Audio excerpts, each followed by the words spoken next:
सुना है कुछ कुएं ऐसे होते हैं जिन्हें बस देखने से भी मुसीबत घर आ जाती है।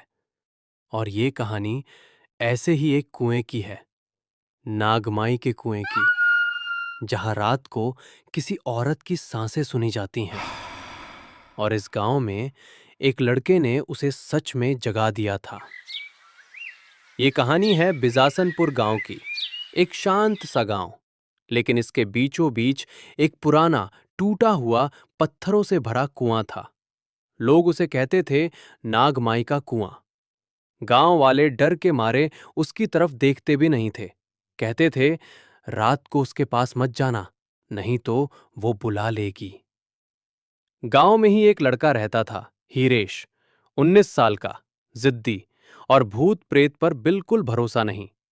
जब भी बुजुर्ग उसे रोकते, वो हंसकर कहता, अरे बाबा, अगर नागमाई सच में है तो मैं पकौड़े खा लूंगा। एक दिन गांव में रात को बिजली चली गई। पूरा माहौल अजीब शांति से भरा था।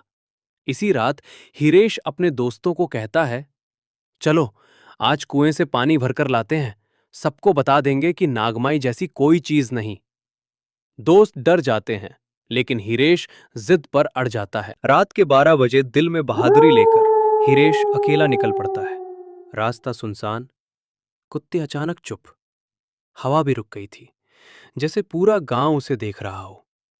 कुएं के पास पहुंचते ही हिरेश देखता है गीले पैरों के निशान, एक औरत के, कुएं के चारों ओर घूमते हुए, जैसे कोई उसके इंतजार में हो।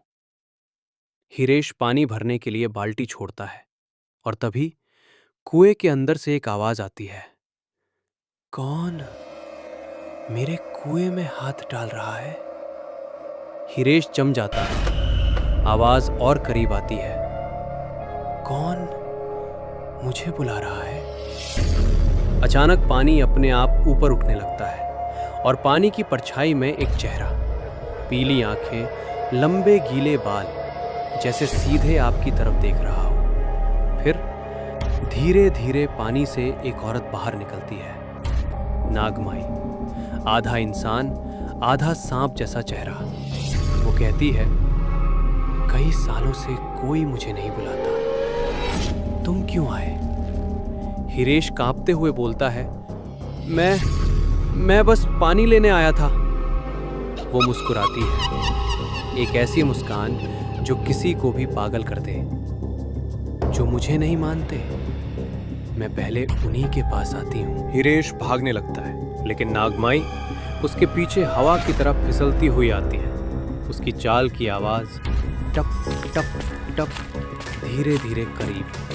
हिरेश पूरे जोर से भागता है, खेतों में गिरता, झाड़ियों में फंसता, लेकिन पीछे से उसकी सांप जैसी फुफकार और पास और पास। हिरेश मंदिर पहुंचता है, और अचानक मंदिर की घंटी अपने आप बजने लगती है।